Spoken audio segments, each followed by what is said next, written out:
What?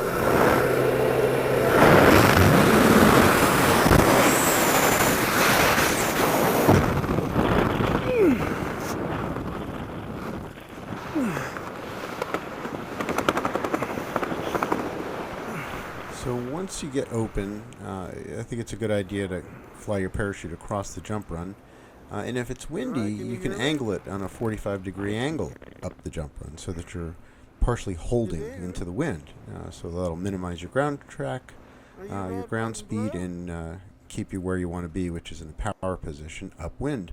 So deal with your housekeeping, unstow your brakes, and keep an eye on the person the whole time, of course, as you're doing all this housekeeping. And if you can talk to them, great, but the truth is it's not absolutely necessary to be able to talk. What's necessary is that you can communicate.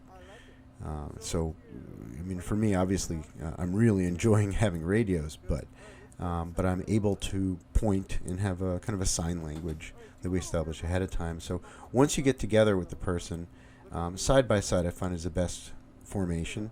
And you might have to use rear risers, for instance, on the lower canopy to bring them up onto your level, and communicate about any heading changes, and then execute them exactly as you planned. And the tricky bit here is you got to keep an eye on heading, but at the same time as you're making the turn, you have to keep an eye on the other canopy. So do what you said you were going to do. A 180-degree turn is not a 190, and it's not a 170.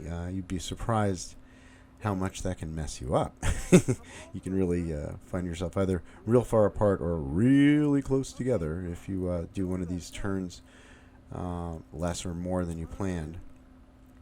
So one of the things that I recommend doing is to dial in your synchronized turns, have a specific signal for 90-degree turn, 180, and just sort of a little turn, and communicate. I like to communicate with a hand and a foot, kind of kicking where I want to go.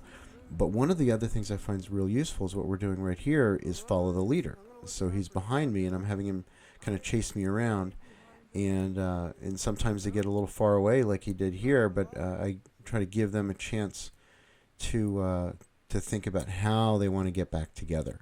What do you want to do? Which input? The leader certainly can help a lot by making some turns, but to give them a relative reference, right? That's the whole point of this stuff, to see the results of the inputs, to see what does what.